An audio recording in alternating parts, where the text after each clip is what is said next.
Well, imagine never having to worry about hurricanes and energy impact. Imagine never having to gas up your car again or recharge your cell phone.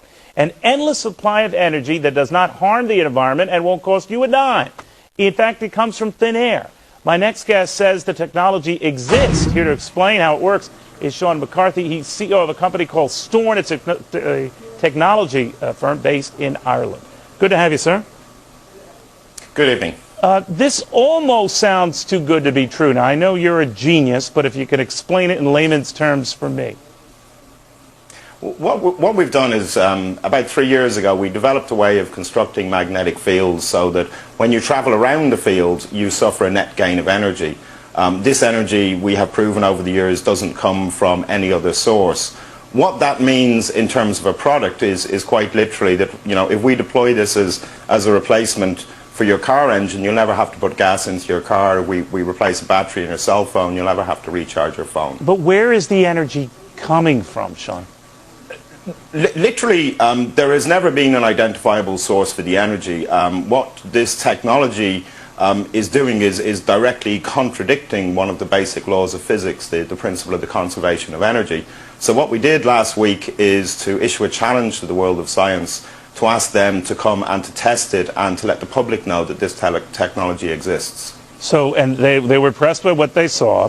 There's something about the magnetic images or presence that makes this work. My immediate reaction to that was, is there any hazard, danger, cancer-causing type vulnerability here, anything like that?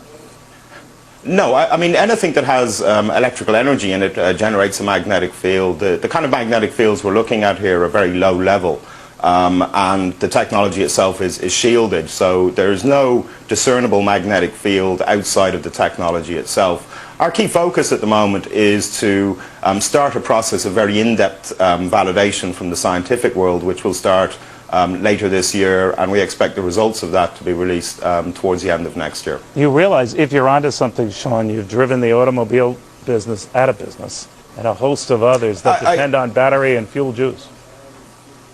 I don't see it. I think this is an opportunity. I mean, I think that one of the key issues that we face are polluting energy sources. This isn't going to put the automotive industry out of business, and quite the opposite. We see this as a huge opportunity for, you know, cleaner automobiles, for less toxic batteries. All right. You're a private concern right now. You're deliberately not doing this to raise money, just to increase professional recognition, by which you can later on get funding, right? Yeah, what we've said is because claims like this have obviously been made in the past, right. We've distinguished ourselves from other claimants by first of all saying, during this process we're not going to attempt to commercialize. This needs to be an honest review from the world of science. We will neither raise money nor license the technology until the world of science has fully acknowledged that the results, have published the results of their technology and shown this to work. Our key focus at this point is simply to allow the public to see that this technology is available. We'll look then at commercialization after that. All right, Sean McCarthy, thank you. Thank you. Now to another good idea, and imagine a machine that could power your house for free. Well, that's exactly what two Australian inventors claim they've developed. Using magnets and a battery, their new generator has been described as revolutionary, and foreign investors are lining up for a piece of the action. Chris Allen reports. So John, this is the machine? Yes, this is it, Chris. What's it capable of? Well, it'll power a house. The machine will provide sufficient electricity to run a house and have power to burn. It sounds too good to be true, but inventor John Christie is convinced his machine will change the world. So John, basically you're saying this machine can produce 5 times as much power as it consumes? Yes, it does. This one, exactly as we see it, it does. And in fact, it can produce more than that. Once kick-started from a battery, John and his partner Lou Britz say this prototype will run for years without stopping, generating 24 kilowatts of power a day. You don't get more revolutionary, I think. I mean, we're talking about something that has the capacity to change the way that the world produces its electric power. It has the capacity to change the way that cars are propelled. You can replace the combustion engine, in fact. John, these are big claims. Are you sure you can live up to them? We don't really need to live up to them, Chris. What the technology speaks for itself. I mean, a householder could buy one of these machines and install it in his garage and power his house forever without buying another kilowatt from a retailer. I mean, that's how serious it is. Steve Brassington is an independent electrical engineer. He's seen the machine and backs up everything John says. It's revolutionary. That's the only way to describe it. I think the technology, it's not bending physics, it's just using principles that I guess are commonly in use in power generation today in a different way. These guys have thought outside of the square. Basically, it's magnetic attraction and magnetic repulsion that provide the movement or the moment of the motor. Can you understand why some scientists are sceptical about it? There is no physicist or engineer who has looked at our motor or has looked at our figures who says it doesn't work. Lou is an electrician and John a businessman in Cairns in far north Queensland. The two unlikely inventors have been tinkering with their machine for 6 years. They've applied for an international patent and have been swamped by people wanting a piece of the action. These are the coils. We mentioned the coils don't get hot. Local businessman Alex Roma is one of the many offering money to help develop the generator. If it proves up to be what they say it is, it certainly would be something I'd invest in. John has also spoken to millionaire inventor George Lewin, the man who came up with the Triton workbench and who's now setting up a fund to stop Australian inventions going overseas. There's an opportunity here, I think, to share an invention with the world that is beyond anything that we've ever contemplated before. Since the 8th century, scientists have been trying to develop a machine with the power to change the world, able to produce a limitless supply of energy. Leonardo da Vinci declared it an impossibility. Others, including Johann Bessler in the 18th century, claimed success. They were dismissed as charlatans. But is the search at an end? Has the holy grail of science been discovered in this Dublin business park? The businessmen behind the claim say this test rig proves their theory. As it turns, it's making more energy than it's using. What we found is that when you construct certain magnetic fields using permanent magnets, the kind of magnets you have in your fridge, that certain constructions of these magnets cause certain fields. When you travel around the field, stopping and starting at the same position, you gain energy. The trained engineer who set up Stiorn says the results were found by accident 3 years ago. 8 people and organisations have tested the theory, but they won't say who. The company's claims have drawn a surprising response from physicists. We get daily, emails, telling us that somebody's going to come around and beat us up. We have had certain people involved in the project phoned up by a physicist who told this person to watch their back. We've had bloggers turn up to the office. I've had one blogger turn up to my home. It is amazing the depth of feeling, and this is fundamentalism from a scientific point of view. This is literally the reaction to our claim here is a religious reaction. It's the only way that I can put it in a way that people will understand. Undaunted, they put this advert in The Economist, inviting scientists to join a jury of 12 to test their findings. The counter on their website suggests nearly 5,000 have replied. Stiorn will fund the research as long as the scientists agree to publish their results. We would like them to be as widespread as possible, ideally geographically, but it's very important that they are the best people in the field. There's no value in us doing this and then ending up with a jury that we can be told, well, actually they're not the most qualified people. So we have to get the most qualified people we can get. Otherwise it won't hold water. But why are so many so sceptical? Because it challenges the very foundations of physics. There are 2 fundamental laws that we consider in thermodynamics, the laws of thermodynamics. And the first law says that you cannot create or destroy energy. And you can only convert it from one form to another. And the second law of thermodynamics says if you put energy into a system, you can't get all of that energy out. But there's always a possibility that we will find something extraordinary. But I have to say I'm a bit sceptical that we are going to find something that will break all the observed laws. The testing could take years, but it's still a high-risk strategy. Steorm staff know they face global ridicule if the verdict is damning. The prize for success is a priceless patent, which would end our dependence on oil and potentially extinguish poverty, famine and drought. Now the jury must deliberate. Robert Nisbet, Sky News, Dublin. Lonnie Johnson is what you would call a prolific inventor. The engineer holds more than 100 patents, inspired to create ever since he was a child. I was always curious about how things worked. I would take my siblings' toys apart to, sometimes I put them back together, sometimes I use parts to make something else totally different. When he was a teenager, Johnson won an engineering contest with a robot he built while growing up in the segregated South. We were the only black school represented, but Linux was such an impressive piece of work that we were able to walk away with first place. Years later, as an engineer for NASA's Jet Propulsion Lab, Johnson helped design the Galileo mission to Jupiter and the Mars Observer projects. But Johnson's biggest claim to fame was engineering this toy, the Super Soaker squirt gun. More than $1 billion in sales later, Johnson had the resources to work on his real life's mission, finding ways to power the world without polluting it. That was my strategy because I was having a lot of trouble getting investors or people to support the research that I wanted to do in the hard science area. The engineer started 2 companies, located them in what was once a blighted Atlanta neighborhood, and hired fellow scientists to work on his mission. We've done some things at the research level that a lot of people have predicted were impossible and could not work. Johnson and his team spent 7 years developing this lithium-air battery. A battery, he says, provides 10 times more energy than the most powerful batteries now on the market. Whereas the auto industry now is trying to get to 100 miles on a single charge, you'd actually be able to charge your car and drive up to 1,000 miles on one charge nonstop.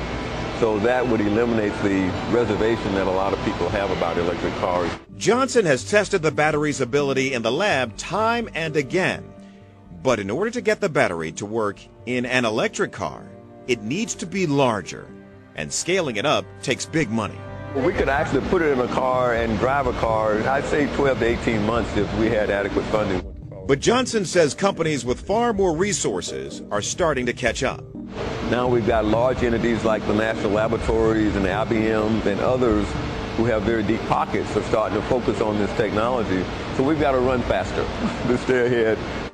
The other potentially world-changing invention he's developed is this engine. The J-Tech converts heat to electricity. Popular Mechanics magazine awarded the J-Tech its breakthrough prize in 2008. And the National Science Foundation has said the J-Tech has, quote, a good chance of being the best thing on Earth. It took us a while to convince people that even the engine was real and it could work. Johnson says the engine, which pushes hydrogen through a membrane, could power entire cities once it's scaled up. If we had a way of converting heat from the sun to electricity as cost effectively as we can burn coal or gas or natural gas to produce electricity, then we would be using the sun a lot more. This would really, literally change the world if we're successful. Johnson has received some funding from the Department of Energy and support from the Department of Defense, but not enough to get the project commercialized. That, he says, will take several $1 million. Everything depends on resources. I could have an engine working inside of a year at this point. So far, Johnson has mostly gone it alone. It has been a major personal investment. The 61-year-old hopes will pay off in his lifetime. If it doesn't, it won't be for a lack of trying.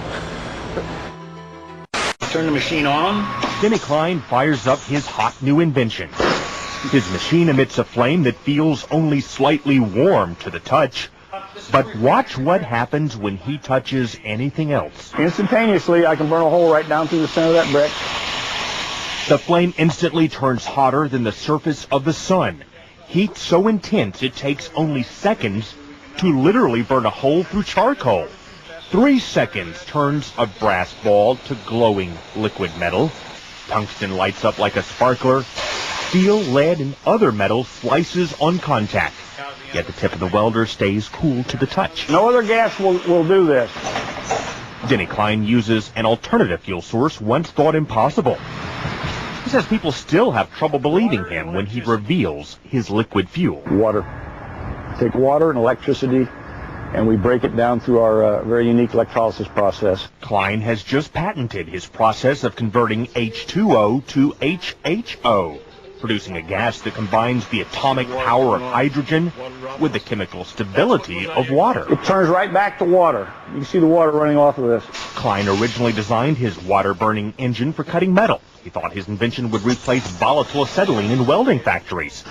Then one day, as he drove to his laboratory in Clearwater, he thought of another way to burn his HHO gas. On a 100-mile trip, we use about 4 ounces of water.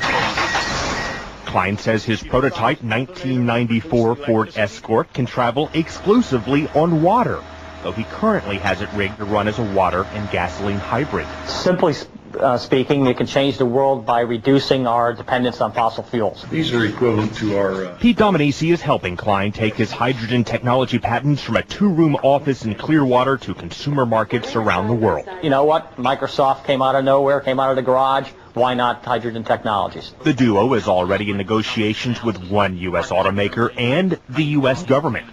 Their plans have grown from basic welding with water to powering the entire world from the safest and cleanest fuel on Earth. Craig Patrick, Fox News. Members of Congress recently invited Denny Klein to Washington to demonstrate his technology. Now his company is currently developing a Hummer for the U.S. military that can run on both water and gasoline. So far, his water-powered engines have passed all performance safety inspections, so all systems appear to be go right now, and gives new meaning to the term running water. You just have to hope that water prices don't go up like the gas. And the top our news here at 6 o'clock, an age-old dream becoming a reality. A local inventor has discovered a way, hear this, to use water to run your car. It's a major breakthrough that will no doubt make motorists happy. And as Ralph Robinson explains, the Pentagon is also showing lots of interest in this project. Water has always been considered a precious commodity, but Stan Meyer's invention may make it even more valuable. He has developed what's called a water fuel cell. It has taken the place of his old gas tank. The water fuel cell breaks down water molecules into oxygen and hydrogen. The hydrogen is used to run his dune buggy. I don't care if you use rainwater, well water, city water, ocean water. If you don't have any fresh water, go ahead and use snow. If you don't have any snow available to you, then use salt water because there's no adverse effect to the fuel cell.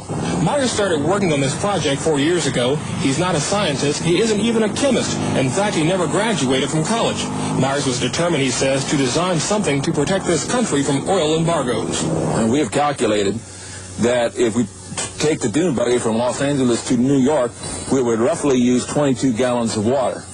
The Pentagon flew a lieutenant colonel in last week to look at Meyer's invention. There's talk of possibly using it in the Star Wars defense program and to run army tanks. Myers is currently perfecting a water fuel cell for cars. It will cost about $1,500. He says it won't need any maintenance, and you won't have to replace it. It'll be at least 2 years before the fuel system goes into mass production. The day it happens will be one the fuel industry hates, but it'll put a smile on the face of those who've had to say at one time or another, fill her up.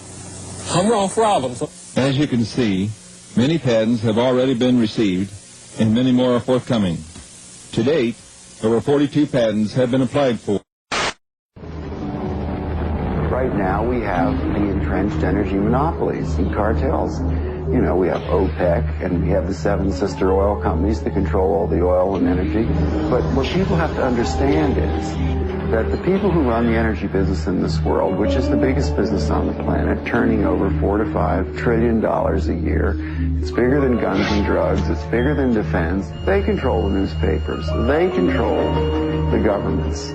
But these companies are so big that they regulate the government, which regulates them. It's not free. Nothing is free. But cheap and efficient energy exchange is a viable concept. Now I say that everything in this universe is free energy. It's been dreamed of for hundreds of years that somewhere, someplace, as Tesla said, man will hook his machinery to the very wheelwork which drives the universe itself. The history of science is the history of the suppression of great inventions. A few classic stories. Nikola Tesla Nikola Tesla is regarded as the founding father of free energy. His astounding developments in the generation of alternating electrical current are still being used today. His most notorious project involved the transmission of wireless electricity into the atmosphere, which allowed for unlimited power to be freely accessed by everyone. When his financial backer, J.P. Morgan, realized that this power system could not be metered, all funding was immediately withdrawn. Tesla's electrical broadcast towers were dismantled, and through Morgan's many close connections with the media and government, Tesla's career was destroyed. In 1977, Bruce De Palma unveiled the first prototype of the N machine, an electrical generator which uses rotating magnets to generate up to 5 times more power than it takes to drive it. I know about the fact that the Japanese government and the Indian government have ongoing projects to produce N machines for domestic power. My partner is Paramahamsa Tiwari, who is the director of the Nuclear Power Corporation of India, which operates all the nuclear plants in India. In late 70s, I learned from Bruce De Palma that he had carried out certain crucial experiments by rotating electromagnets. Tiwari tested a prototype based on De Palma's N machine under laboratory conditions. The results were deemed too impressive, causing disbelief and suspicion among conservative government officials and the power consortiums that backed the project. Tiwari was forced to abandon the project completely. It's a major breakthrough that will no doubt make motorists happy. And as Ralph Robinson explains, the Pentagon is also showing lots of interest in this project. U.S. inventor Stan Myers released his water-powered car engine in 1988. The Pentagon flew a lieutenant colonel in last week to look at Myers' invention. There's talk of possibly using it in the Star Wars defense program and to run Army tanks. Myers found it virtually impossible to secure financial backing after certain Pentagon officials paid him a visit. A number of similar inventions were developed and tested all around the world. My best friend was killed over this matter. There's a chap here, about 10 minutes away from here, driving. He has been running his car on water since 1986, with the government's permission, provided that he keeps his mouth shut. And with regular intervals, using his own words, they keep warning him to keep his mouth shut. One of our colleagues who have been running car on the water for the 10-year period now, he reckons that it's 26 times more powerful than petrol.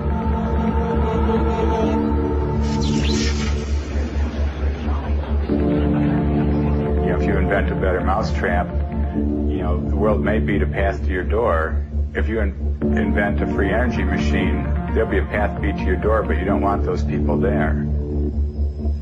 One of the pivotal people that I encountered early in my career was Edgar Mitchell, the astronaut. Edgar J. Mitchell, an Apollo mission astronaut, founded the Noetics Institute in Southern California.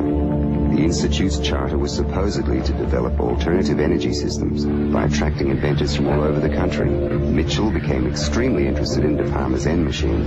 He made De Palma a paltry offer to buy out the invention, which De Palma naturally refused. He said to me that if I ever tried anything on my own in California, I would get my head blown off. So I was scared to death. The CIA operates through various very innocent-looking fronts to find out what people are thinking and what they're inventing. Now, what's more innocent than a benign institute founded on transcendental principles to help New Age inventors bring free energy into the world? And that situation still exists in the United States today, where a person that really understands what's going on just can't get their idea out because the alternative science and medical fields have been co-opted by the intelligence services. And he converted this little engine to run on water. This is many, many years ago. And he used it for several years. And somehow the news got out, and one day he got visitors, and he was told to dump the engine or else. 3 weeks later, the man was dead. And the coroner's finding was that he fell off the back of a train. He was drunk. Now, it happened that he didn't drink. Even Dr. Townsend T. Brown, the electrogravitic research scientist, has on his 16-millimeter film of his lab test, which we've got here, he has guys with the black suits and black hats come into the place. You can see where the legends come from. I mean, these guys come in and they look like, you know, Bad Bart to Black Man. I mean, it's classic, and these things do happen. There is no progressive science in a world where every scientific idea is evaluated for its military potential. Power, or energy, and control of energy equals power in the new world order that is emerging. If you control the energy, the way we get around, the way we get electricity, the way we have our TVs and video cameras and stuff, if you do the control of the energy, then you've got control of the people. This demonstration here of the objects vibrating was caused actually by self-resonation of what they call ferromagnetic and piezo electric and ferromagnetic barium titanate. And this was used in the Army for levitation experiments. And this particular experiment here is showing a crude form of levitation that causes heavy objects with 7 pounds here to move around on a piece of aluminum plate through self-resonance, which is many bands and frequencies that I was causing. And other objects tend to move around, but only on translational movements. Basically, I'm doing a self-resonation system and adding onto it different carriers through the top amplifier, and tuning in, broadening the frequencies, the pulse rate, and that causing it to react in different shapes. So almost controllable translational movements. There's really no difference on the surrounding materials from the main cylinder. It can be plastic, steel, or very heavy objects will tend to slide around a bit. And yet, if you suspend a ring above the barium cylinder, you notice that the ring is held by some type of invisible force. So the applications of this in advanced applications using free energy or zero-point energy to power it would be in propulsion technologies. And that would be applicable to the forces that this type of material puts out.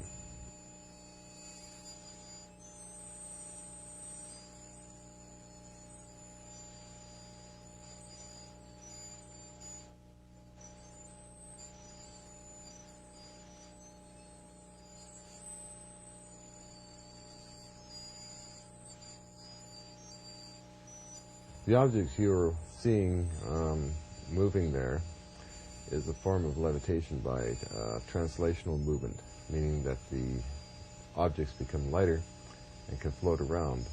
The heaviest being the barium cylinder that you see there with the 2 wires coming out of it.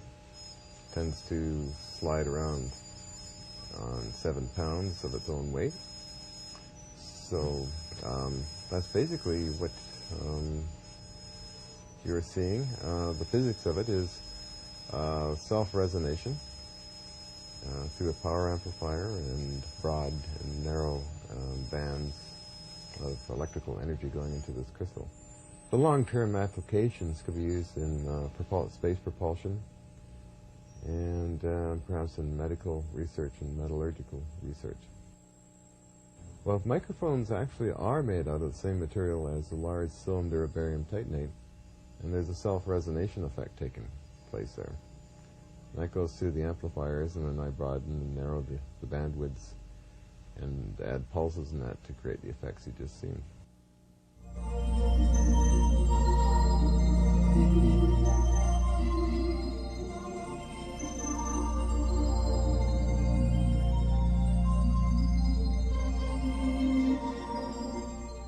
Using common minerals, I'm able to capture the jitter of the zero-point energy that's the hot talk of many physicists around the world. And I'm able to create cells and structures similar to this one here that actually produce power for long periods of time. As you can see, we're getting a reading here of almost half an electron volt from this pile of crystals. And this is steady and has been tested up to a year's time and under stress tests also. So, which made me decide to then, of course, mount the same material in cylinders. And these cylinders here, of course, are various types of cylinders. One being an artillery shell or aluminum cylinders. I could take this one here and do a reading on him. And actually, you cannot see that, but we'll try here. Okay, can we tell what we're getting? About half a volt, about half electron volt. And this guy here. Different cylinders, of course, there are different mixes in there, and I found that that some of the cylinders are not as powerful as this material here, or this very tiny one here. Actually, this has more power than this large artillery shell unit here. And what I want to do, of course, is to demonstrate it in the sense of it making actual power. That means to turn a small motor. And that can be done. I've accomplished that many times. We're just taking a reading here on the very small one. 1 cubic inch of raw material from the earth. It's still powering for over a year. Basically, I want to use these as replacements for batteries, which I think I can achieve. And to demonstrate even more so, I'm looking for a hot cylinder, which I'll call a hot one. Well, maybe be this one, which is a combination of material from this little cylinder back into here. Instead, actually, well, we can take a voltometer reading on him and see if he's up to par. We get 1.635 electron volts, so I think that he's lively enough to power this little motor. And we'll find out. So I'm holding this motor here. I attach a lead to the base. Get him out of the way. Okay, I'm attaching this to the base here.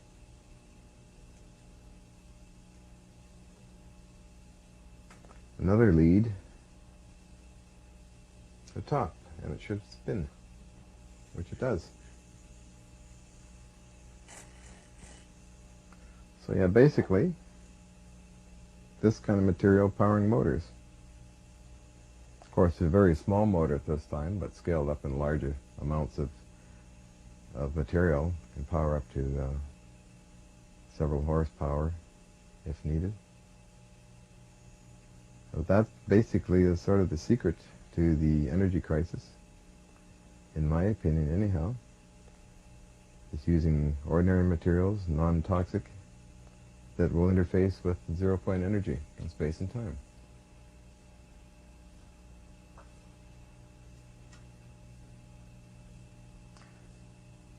Now we're taking a reading of one of the most powerful ones, the 1.635 volts, fluctuating a bit, but very steady and strong. And that was the one that powered the little motor. There's quite a host of natural, non-toxic minerals in there that activate. Much similar to the Moray valve of 1927, where Moray used natural minerals and got a lot of power in the range of about 5,000 watts usable power at 110 volts at 400 cycles per second. Long wire antenna. Using basically the same kind of principles. It's sort of a shake and bake recipe. It's extremely simple, ridiculously simple. And I do that. I simply just put it in and heat it up, shake it around, and let it crystallize. Once it's crystallized, then it captures and conforms to the zero-point energy that's around all of this. And actually, I find the most simplest of recipes the most powerful, meaning this little fella here, where I tried to advance the field strength or the energy, however, failing in a few of these cylinders, which are quite, as one would say, it would only put out millivolts. This one here is another powerhouse unit. Being smaller, actually, they tend to get stronger. Again, it's reading about similar to this pile here. And again, I should take a reading on this because he's quite interesting to a lot of people. Being the smallest of them, that would be approximately 1/3 of a volt. Always steady, always strong. I've used direct shorts on these connecting together for days at a time, and they still keep on pumping out energy. Some explanations, of course, can be found in solid-state physics in the old ham radio magazines when transistors were first coming out, and that will help the viewer to see some of the technology in those days, and for the future can see also the possibilities of what they call a space charge and junction barrier type of technologies and crystals. The interesting aspect of this technology is that these cells, crystalline cells, can be put in series and parallel to add up voltage and also add up amperage. So theoretically, if you had a room or a refrigerator full of them, you could power a lot of different types of appliances. You can have 110 volts if you wish, if you had them all in series, and then parallel for the amps. That's well, also they cooperate with one another, going in series and parallel, which makes them quite practical. Plus, they're very cheap to make, and they are basically from just nature's own raw minerals.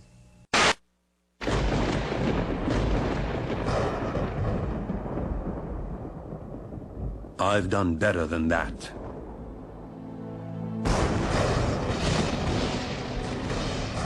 You'd think you'd know his name.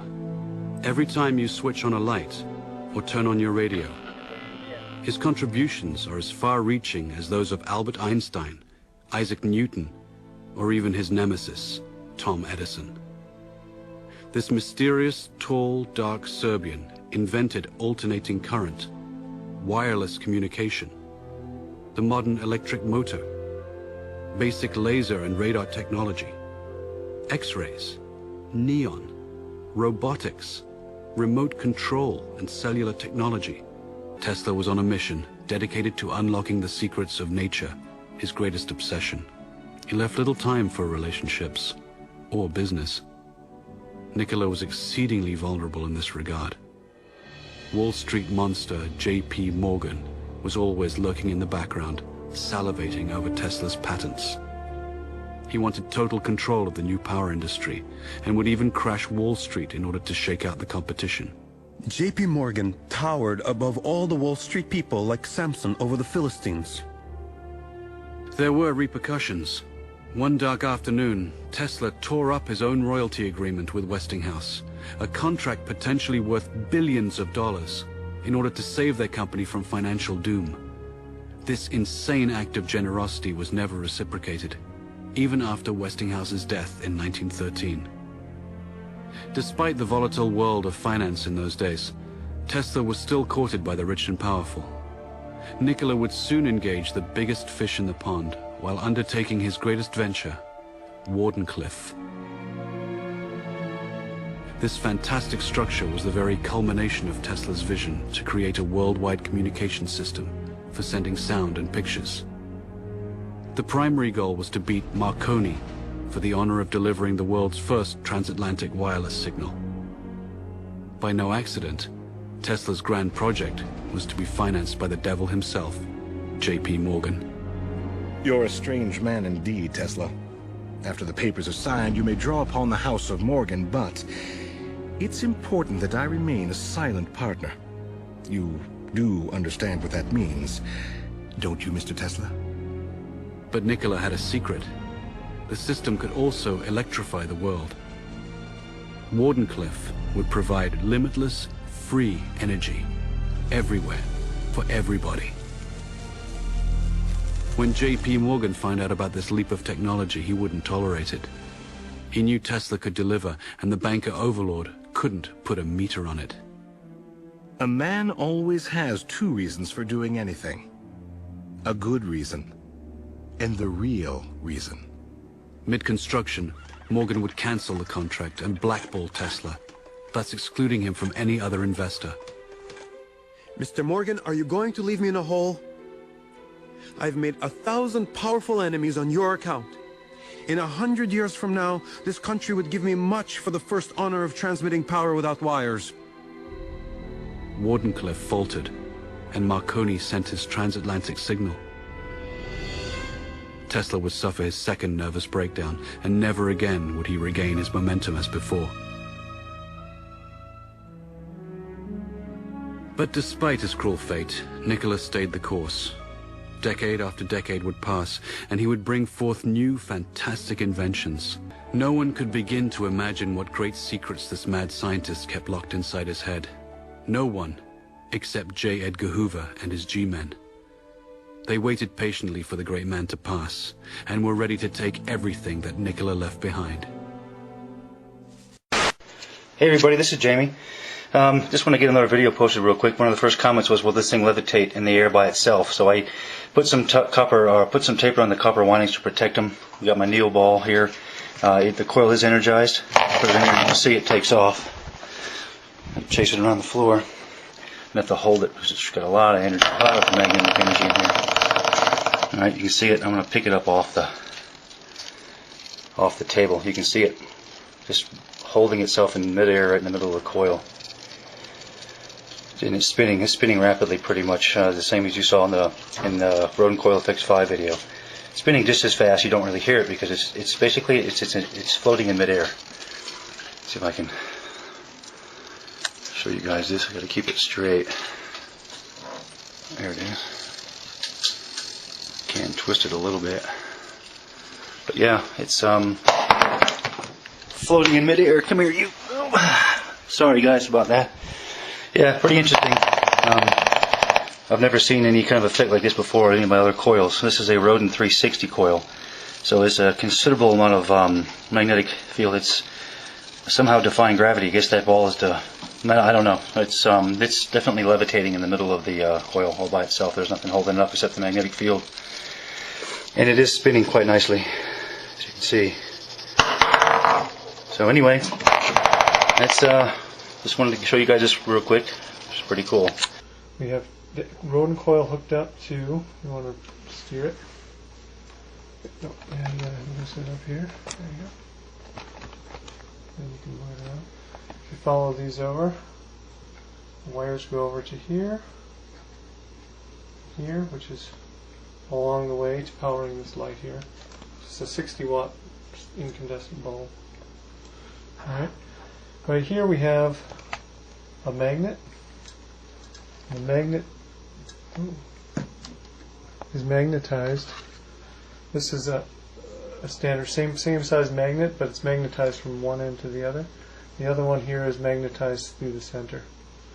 So we cut it in half right here so you can see the side pointing to the black is north and the other side is south. Doesn't really matter, but what happens when you hit the coil? Now when we hook up the coil, we're generating a magnetic field of magnetic vortex in here, and what that does creates spin. If you can see it or not.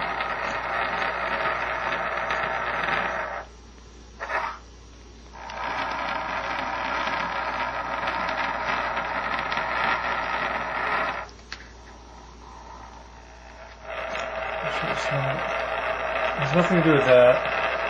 You can see clearly that it's spinning. Trying to keep up with the frequency. So thinking about this one, so we'll take that out of here. It's the north and south. Oh, where's that other north and south one that we have? The north with the N on it. That was the one. There it is. There it is. All right, here we got north marked. We can show that. And south the other end. So I'm going to put that down there, and this time north-south.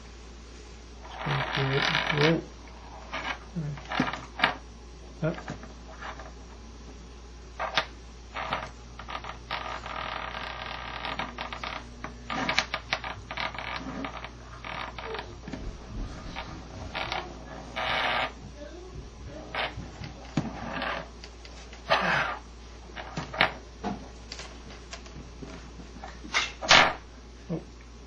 so we'll just try to get it to... I don't know if you can see it or not.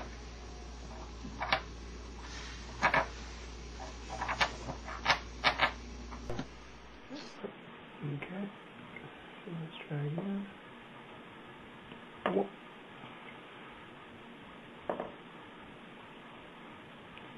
Whoa, so it doesn't want to go that way. Let me put it over here. Oh. Now what's interesting is if you change the, I'm going to take this transformer, I'm going to flip it around to go the other direction, the current. Same effect.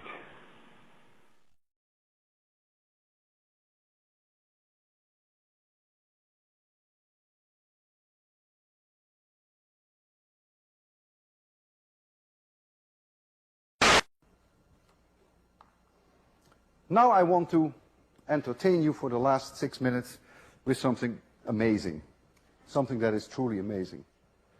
And it is a form of a battery that is mind-boggling. And the battery is right here on my left, on your right. It is a battery that produces an enormous potential difference. 10, 20 kilovolts. You see a schematic here on the transparency. You have a bucket of water here on the top, and you have glass, and the bucket of water is hiding behind here. It's not that because we hide it from you, but that's the best place to be. And you see plastic tubing coming down, and the water can run out on the right, and it can run out on the left. If it runs out here, there is some paint can, no top and no bottom. And you see this paint can here. It's completely open. There's a letter A. And there's another paint can on the right. There's a letter B. It's a conducting can. This is also a conducting can. And this water runs into another conducting trash can. And this water also runs into a conducting trash can. And now comes a key point. That this conductor here, A, is connected through a conducting wire with C, and the conductor B, the paint can, is connected with a conducting wire to this trash can D. You let the water run for a while, and you will see between these 2 points here, sparks. Even when the points are as far apart as, say, 5 millimeters, when you're talking about at least a potential difference of something like 15,000 volts, you will see the sparks. And you wait, see another spark. And you wait, and you see another spark. So this is a power supply. And there must be energy coming from somewhere. And so problem 4.1, which you haven't seen yet on your fourth assignment, is asking you how this works. I will demonstrate it today, and I will come back to it later. The way it works is actually quite subtle, but I want you to think about it. It's a remarkable battery, a remarkable power supply. As the water starts running, I want to draw your attention to the fact that you can almost anticipate when the spark occurs. Because the water, at the very last, is beginning to spread. It doesn't come out anymore just like a narrow cylinder, but it begins to spread. And then comes the spark. And then it goes back to running normally, and then slowly in time it will spread, and then comes the spark. So let us get it going. You have some light here. Marcos and Bill spent a lot of time getting this going. Marcos, do I have all my lights the way you want them? You're happy with that. There you see the two balls, which are really here. And let's first look at the sparks. So I will start the water running now.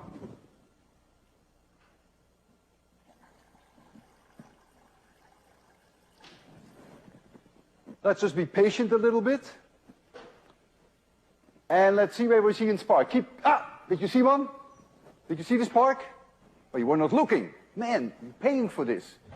Look at the Look at the two balls. Give it some time again.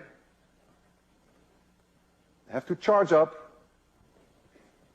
I can already anticipate it's coming up. It's coming up. Yeah! Did you see it? 10, 15,000 volts. Let's give it a little bit more time and then we'll take a look at the water flow, which I can see. I'm close. But we can make you see the water flow. Look again. It's coming up. Did you see it? I could see it coming up. I can make you listen by having my microphone near the water. You can hear this water running. Familiar sound to all of us. And now the sound changes. You hear change, and there's a spark.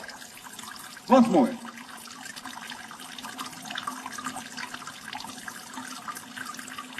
Just running. Spreading. Coming up. Yeah! Amazing, isn't it? I can make you see this water. Just stay there. We have 1.5 minutes left. So now you can see the water. You happy with the light, Marcos? You can improve on it. So look at the water. It was just spreading already. You can't see the spark and the water at the same time. So the water is running now normally. It's going to spread slowly. I will tell you when I see the spark here, but it's already, I can almost predict when it happens. The water is spreading now. Coming up shortly. Yeah, I saw the spark. And you immediately see the water go like this. I want you to think about it and explain this. This is one of the most remarkable things I've ever seen in my life.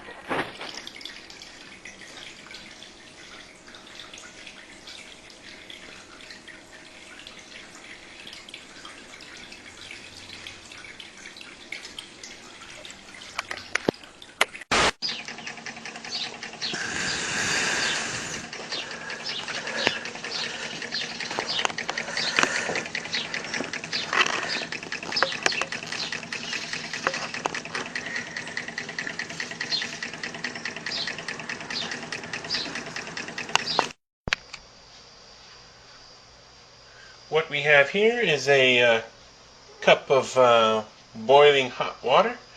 Just boiled that in the microwave. And we also have a Stirling engine here. The concept is pretty simple. The heat from the boiling cup of water creates hot air in the Stirling engine cylinder. That air rises, and as it rises, it turns the flywheel. And as the air reaches the top of that cylinder, it cools off, and the flywheel keeps turning around. This Stirling engine can run about 25 minutes, maybe half an hour on 1 cup of boiling water. Can be tea, could be coffee.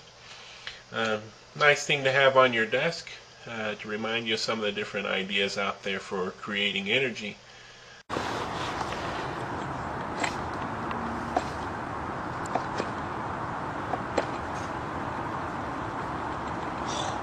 All right, starting. Let's see here. The string point 3.5.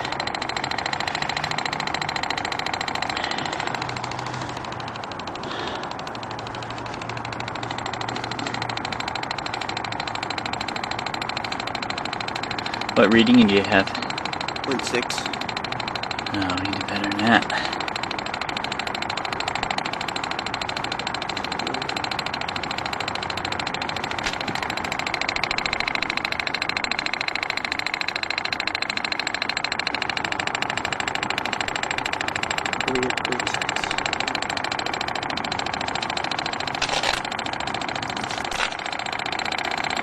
No, there. 8.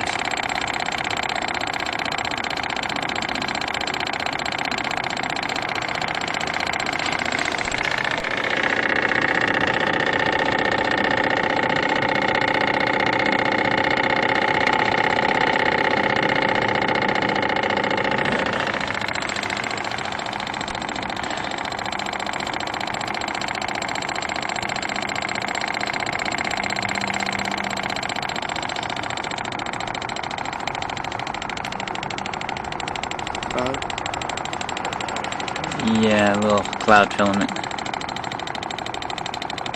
0.6. Coming out again. Oop, nice and bright. 0.7. Keep your focus.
You are looking at a new battery technology that was released at this year's Consumer Electronics Show in Las Vegas, Nevada. It was invented by Tadashi Ichikawa of Tokyo, Japan.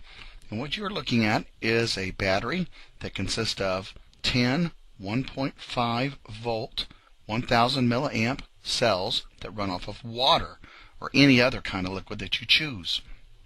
What is unique about this is he's been able to take the 1.5 volt cells, put them in series, get 15 volts of DC power out of them, and run it through a converter inverter, and get 110 volts of power to run small household appliances such as lights, radios, and TVs. As you notice, it has a 12 volt connection there in the back. And as I'm swinging around here, I'm going to show you what one of the cells looks like. This is upside down. The top is the contact there. And as you would flip it around the other way, as I'm getting ready to do here, you will see that's where you put the liquid in, right there in the bottom. So all these cells are sitting with the open side up. And again, it runs off of any kind of liquid, has a 10-year shelf life, and it produces 110 volts of current. Quite a very unique product. Boney here again. I've just made these batteries out of water and Miracle Grow in them. I've done the copper and zinc arrangement. I've done it a little bit different, if you can see. Obviously you've got copper on the right, zinc on the left, bolting them together with a bolt. Right. There's actually two batteries here. There's 14 pots there. That's producing around about 13 volts nearly. And then there's another row, same again, about 13 volts nearly. And I've wired them both in series, so they're giving exactly here, you can see the meter, 12.97 volts altogether, but the ampage should be quite high on this. Right, this is my 1 watt LED bulb, which you've seen before. It's not lit at the moment. Right, this is just one bank of batteries. This is. There we are. You can see it lit up. Right. Now the voltmeter's just dropped down a little bit. Should drop down a bit more than that really. Right. So that's lit. Right, I'm going to connect the other bank of batteries now. Or should I say the other bank of pots.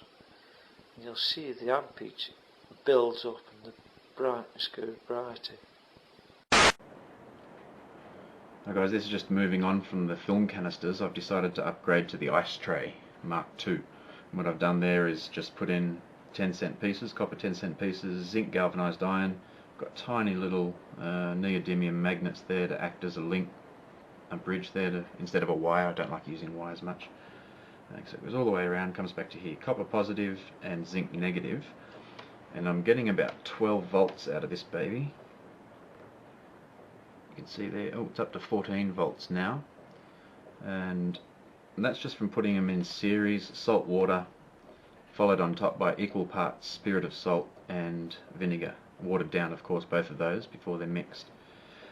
And that's nothing surprising to me. I expected to get about 12 volts out of that. I'm getting 14. But what really I was interested in was raising the amperage, and that's done through adding the spirit of salt and the vinegar, it seems. And now, where I was pushing about 0.2 of a milliamp, now I'm getting 2.5, or say 2. It slowly drops there. You can see it dropping down. Now, that is what I was after. I just wanted to raise that milliamps, because the amps are where all the work's done. That's where the current is, and you can see the result there is pretty impressive. That's a lead light running off earth and a solution, and it's a natural solution, so look at that. Not bad at all. You could make them in series now again. Okay, here's the little motor with the propeller running off the earth battery current alone. I have this little container to keep it out of the weather. But you can see here that it's just spinning away. It's pretty cool because I don't have a capacitor or anything hooked up to it. I've got the negative wire runs up here and it comes over here, and I've got it going down to the ground here, and I've got my magnesium ribbon running up that ditch that you see right there. I don't know if you can see, it's just 2-3 inches under the soil. But yeah, that runs up over to here, and that forms the negative connection. And my positive line runs across here. I have them going into the ground set at 24 feet apart. But my positive goes into the ground here. You can see the copper pipe here, and attached to that copper pipe I've run right now about 12 feet of copper wire, and that really jumped my milliamps up. I'm now at 21 milliamps. I'm going to go ahead and extend that copper wire and see if I can't get up around 50 milliamps or higher, and maybe extend the magnesium ribbon as well. It'd be interesting to see how many milliamps we can get up to with this thing. But yeah, it's really cool. I never would have thought I would see a small electric motor running with just 2 wires going into the ground. Incredibly simple. It's been running all day. I'll just let it keep running and keep experimenting. This is really awesome stuff. Talk to you later. Bye. Okay, I just wanted to give a quick update showing an experiment that I've had running for the last couple weeks. What I have here is a carbon rod. I've got a wire here just to make a connection on this end. I have, on top of that carbon rod, I put a layer of cotton. I then wrap magnesium ribbon over that. And finally, I wrap that in masking tape. Now what's interesting about this, I never put these rods in the ground or in water. The only electrolyte I have working here is the air and the air humidity. So this little thing has just been lighting this LED continuously. It has not gotten dim in any way. I'm pretty excited about it. This ought to last a really, really long time, considering air is functioning as the electrolyte. It's great because it's the first time I've built something like this and not had to put it in the water or in the ground or something. So I plan on pursuing this a lot further. Okay, here's an update on my air batteries. I've continued to improve these. I've made a few changes to them. I will make a how to make the Laser Saber air battery video shortly with my latest improvements. But I have been testing this single air battery for the last 3 days. I've not put it in any water during that time. And it has been running this motor continuously for 3 days now without having to add any additional water or anything else. So I'm really excited about that. It's really nice not to have to wet these down. So all this is an air battery, a soft iron core with a copper wire coil around that, and a reed switch. And like I say, it's been going for 3 days.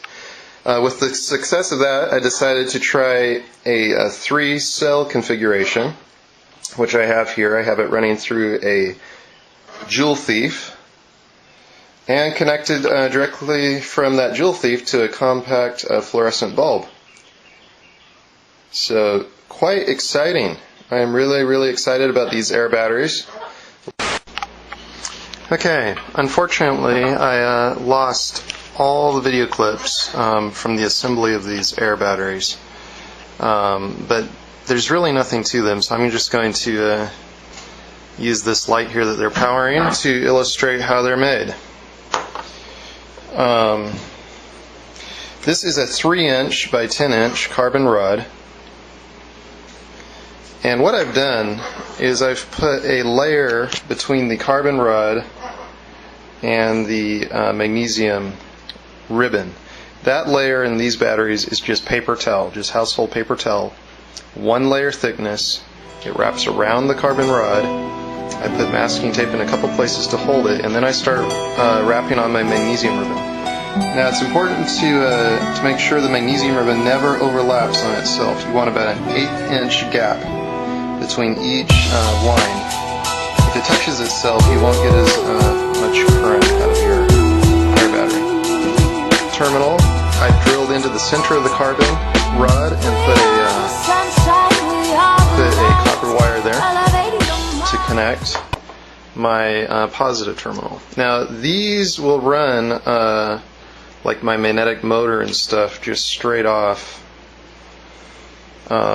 without doing anything to them, but I've figured out a way to really activate these. What you do is you mix salt into water, boil the salt into some water, and do an application on the paper towel of that.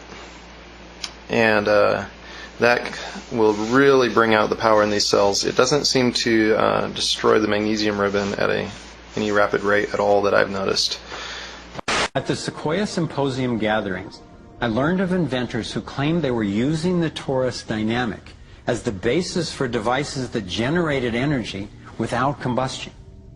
This revolutionary development, accessing what's sometimes called zero point or radiant or free energy, is now being called most simply new energy technology. Given that so much of the suffering in our world is the result of lack of access to energy, I realized that free, unlimited, clean energy would be one of the greatest breakthroughs in history. It could not just improve, but actually transform the quality of life on this planet.